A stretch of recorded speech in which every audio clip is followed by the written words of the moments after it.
Hello everybody!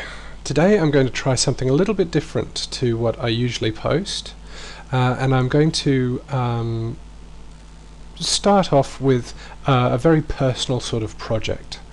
As anybody who subscribes to my videos knows, I'm a big fan of UDK. I think it's one of the best game engines out there for anybody who wants to get into game design, and I'm also a big fan of ZBrush, or as I like to call it, ZBrush.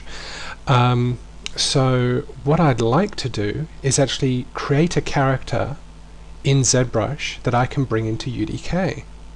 So what I'm going to do is I'm going to go to the UDK website, and I'll just go to documentation, because what I want is to eventually be able to apply the standard animations for the standard character in UDK to my character. So in order to get that to work, I'm going to have to match up my character with the skeleton for the standard character in UDK. So I went to udk.com and I clicked on the documentation button. I'm going to UDK content creation home, and let's see, where would it be? Skeletal meshes. We'll go to skeletal meshes, and under skeletal meshes we've got FBX content pipeline, but I think we're actually looking for FBX animation pipeline. Can everybody see it? Yell out if you can. Okay, well, we'll just go to the content pipeline, because I know we can get to it from here, and I will go to the animation pipeline, and in case you don't want to follow that that little trip across the internet, you can just type in the website, which is what we have there, which is udn.epicgames.com/3, the word 3, /FBX animation pipeline.html. And if we go down the bottom of the page, you can see that one of the resources is the example skeleton FBX, and FBX means that we can bring it into Maya, and we can use this for our rigging. And later on, when we get to the animation stage, I'll be binding to this skeleton, but I might be using a different rig which has better animation setup. But for now, this is fine, because all we really need is the proportions. So once I've downloaded that, I import it into Autodesk Maya, and I'm using Maya 2012 for this one. Now here is the skeleton that is the UDK standard character, and I've reduced the actual size of the joint display. I've got my joint size set to 0.25, and what that means is that we can actually see things like individual fingers here in our skeleton. And the reason for that is that I need to get this skeleton into ZBrush, but of course we can't get the joints into ZBrush. We need a representation of those joints. So what I'll do in order to get that to work is I'll just go to polygons and create a cube, and it doesn't matter where I'm going to put it, and I'll just make sure that it's at the origin. I'll move it up.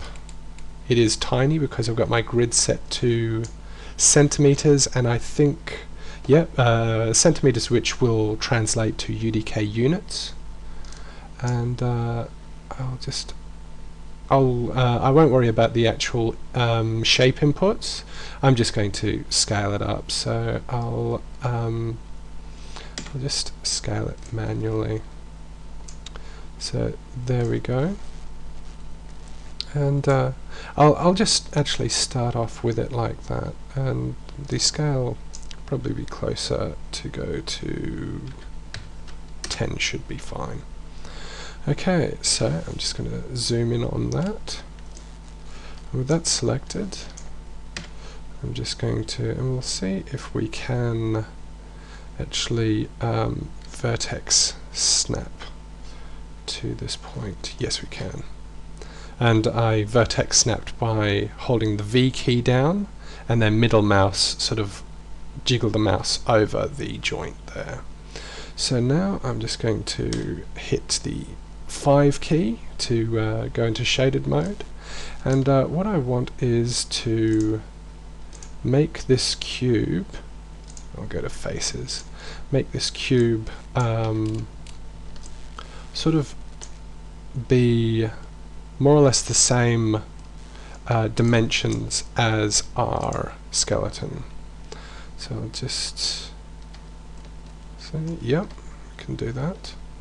I'm going to extrude out, and I will do that, and G to extrude again, do that. And all I'm doing is holding down the V key and just sort of just middle mouse jiggling the mouse, there's got to be a better way of saying that, over the joint to snap to that area. And I really am quite rusty with Maya, having done this, having done ZBrush for so long now, but yep, I'll survive. Okay, and again, go up to there, and again, and whoops, and it looks like it's a little close to the wheel there, so I'm going to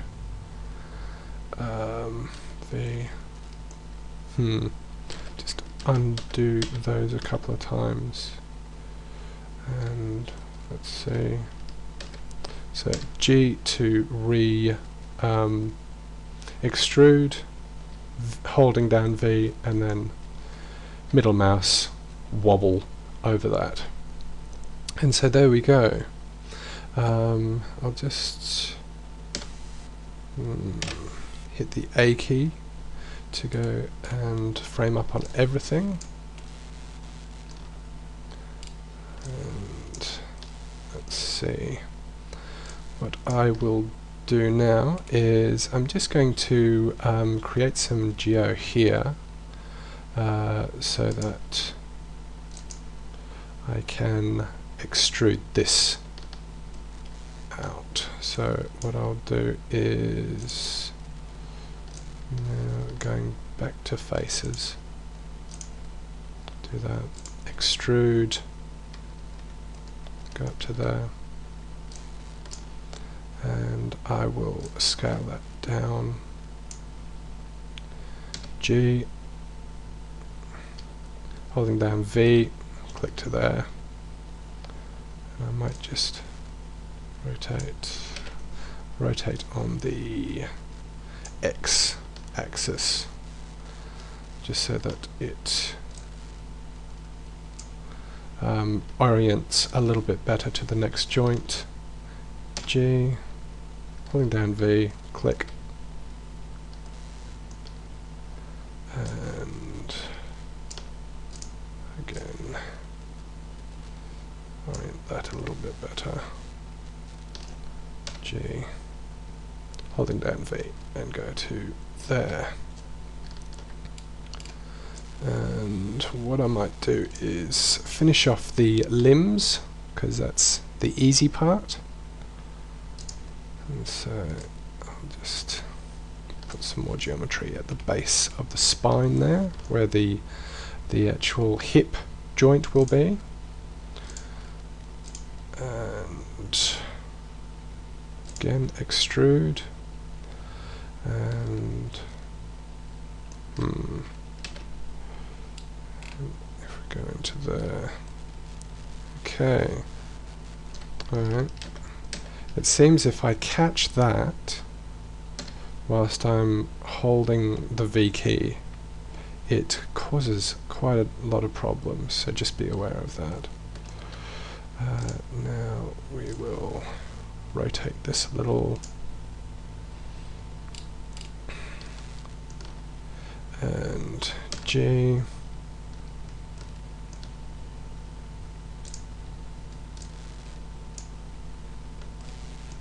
and it doesn't have to be sort of, you know, that pretty, because all it's really going to be doing is representing this skeleton when we come into ZBrush.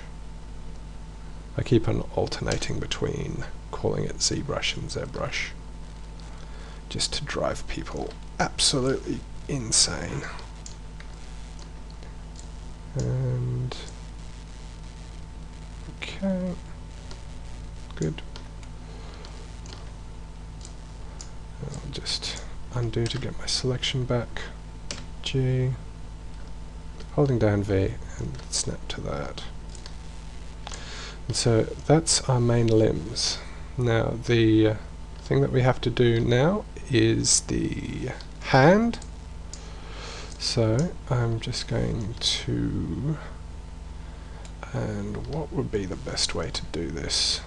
I think maybe we will create a sort of more of I really am missing the ZBrush orientation. I think what we'll do is we'll create geometry for a palm and then extend the fingers out from that palm. So I'm just going to hit G, and for now I'll just snap to the middle finger there, if I can find it. It looks like it's attached to the socket joint, so that's fine.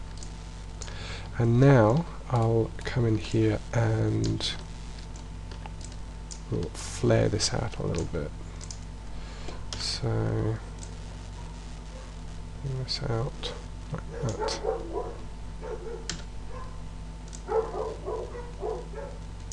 And we'll ignore the dogs barking in the background.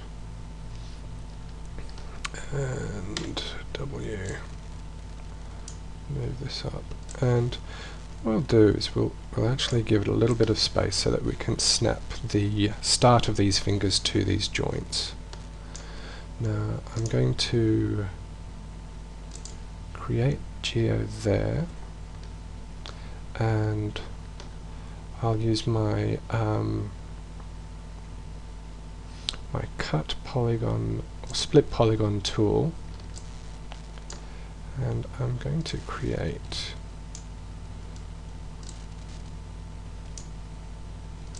four little sections there, and I shouldn't have done that. I'll just hit backspace to undo that.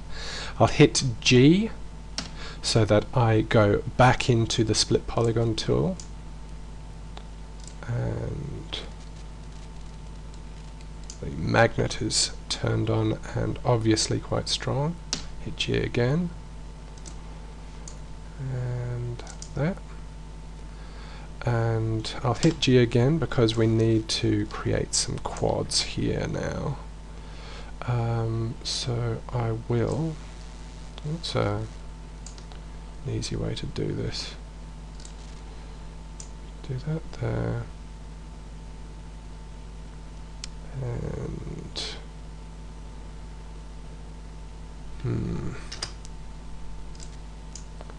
split this down the middle.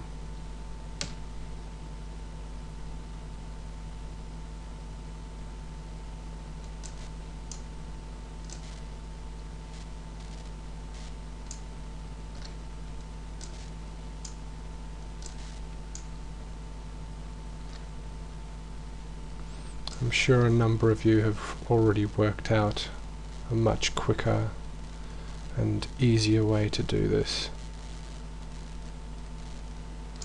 But for now, I'm just going to do something quite simple, and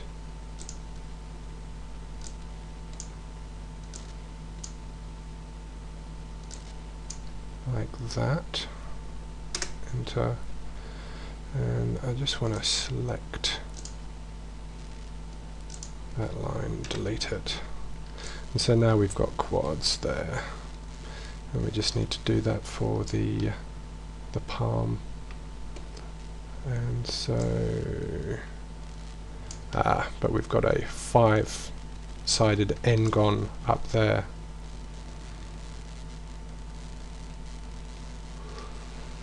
Think about that, hang on. And so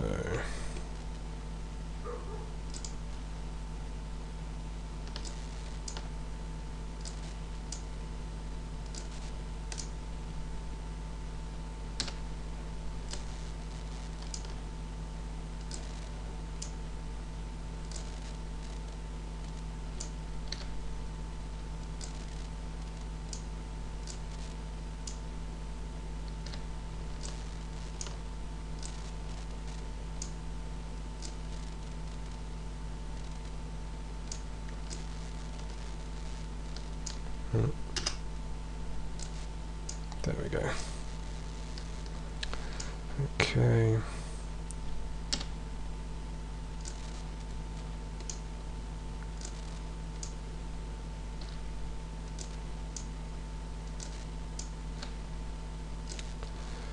So what we can do there is something really cheaty and nasty. That will create a triangle there, a triangle here,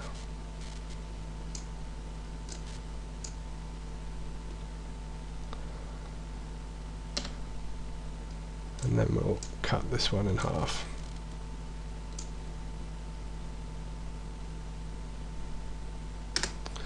Okay, which gives us all quads. Strictly speaking, I don't think that it would be the end of the world if we had a triangle in there, or a 3-sided figure, but for now I just want to make sure that we keep as many quads as we can, at least trying to sort of be good.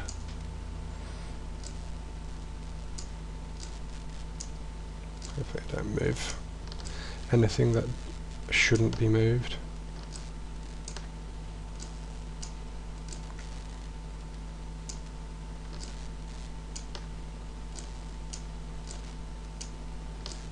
Okay. And I will now move these into position.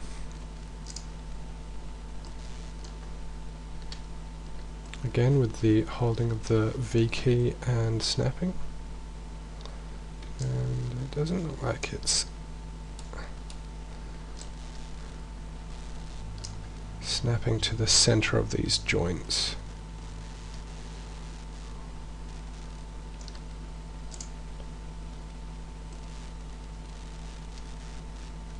That's because I've got the arrow selected. So what I'll do is, again, click in the square in the middle there.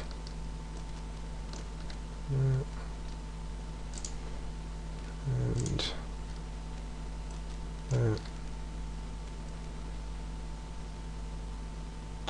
and I'll just move this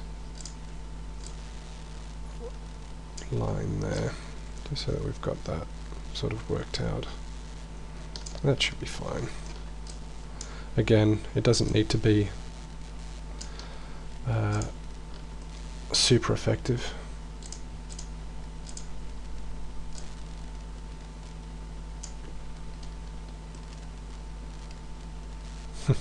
Did it again. There we go. Okay, and now we just sort of clean up the lines in between. And I'll move the edges because that's a little quicker.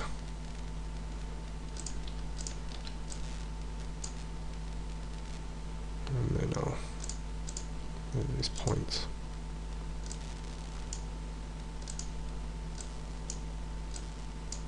Come on now.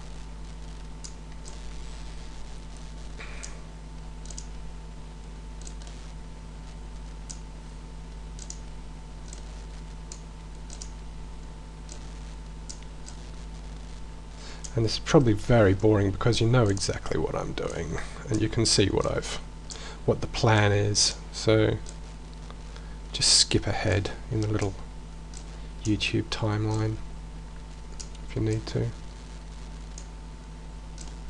Almost done. Okay, and now we're just going to repeat our, whoops, still had the point selected. We're just going to repeat our extrusion of faces to the fingers.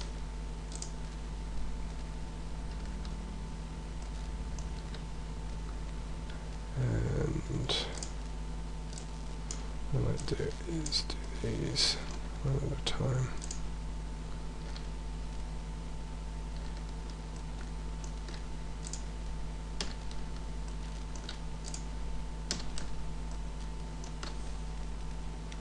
Okay, and now we will go through and simply scale these down just a little bit, just so that we've got enough room that we can tell the difference between fingers.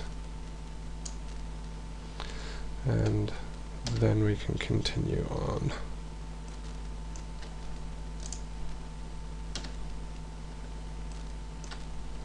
Just give it a bit more room.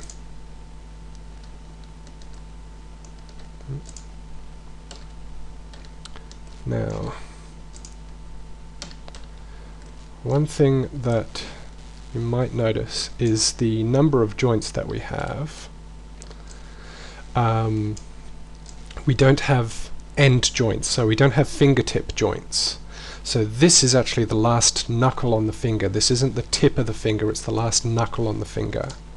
So just remember that. And I'll just do this thumb and just rotate it around so it's a little bit better suited there.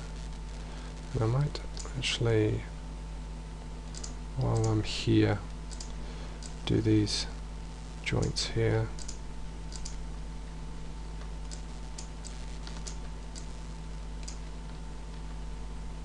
Okay, that's faces. Good, and move that into position. Cool, that's a lot better. And so we will again take this and extrude, and making sure we zoom in so we don't click inside that circle.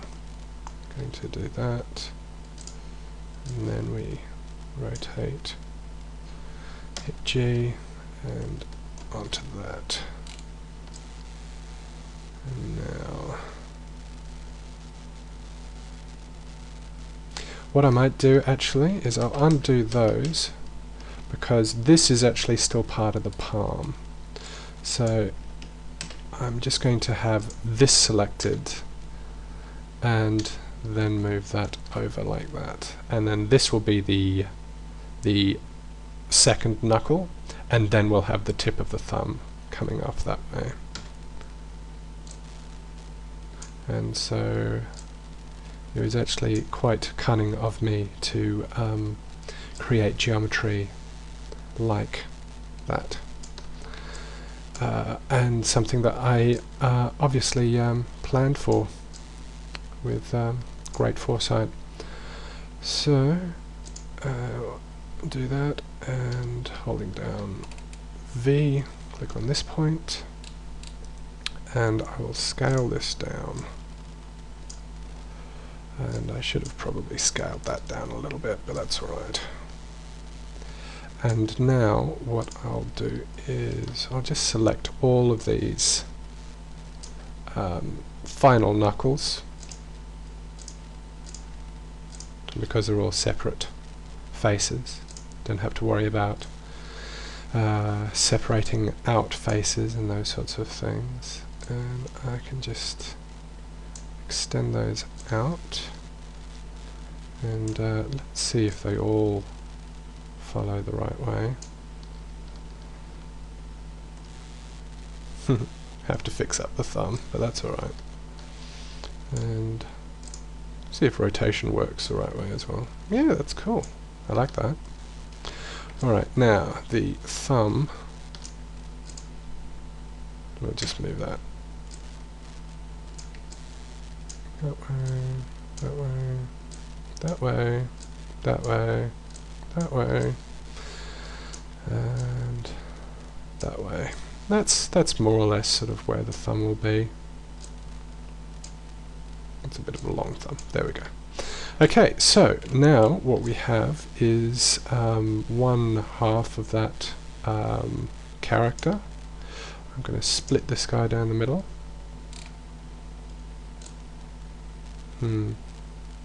Okay. I could go in there and affect the tool and worry about all that, but I'm not going to worry. Not going to bother too much, because what I can do is, if I just go back to wireframe and make sure I'm on a front view, I'll just select these points. Actually, I'll select the faces.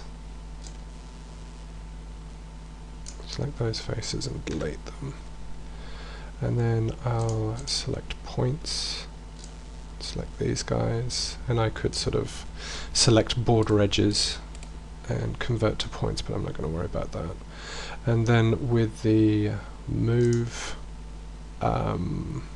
options, I'll just make sure that relative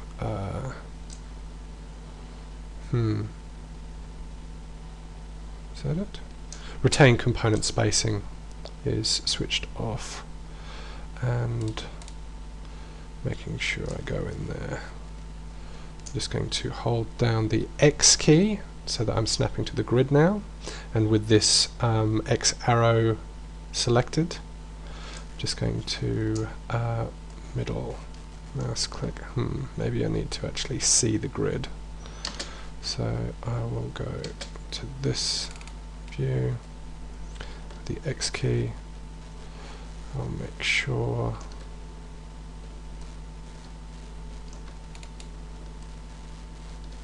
wow, that's really not working very well.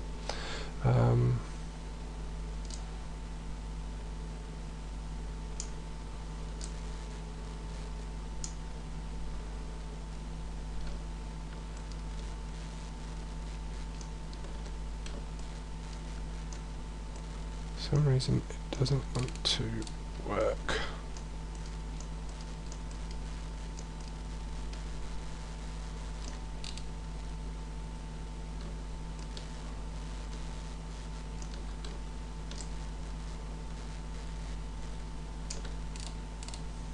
Okay, I think that worked.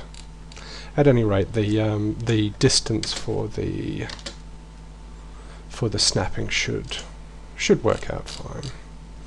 And so with that done, I'm just going to go to, I think it's Edit Mesh, make sure I've got the whole mesh selected. Edit Mesh, and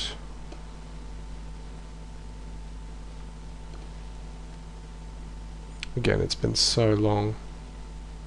Okay, so mirror geometry, mirror in -X, merge with the original merge vertices.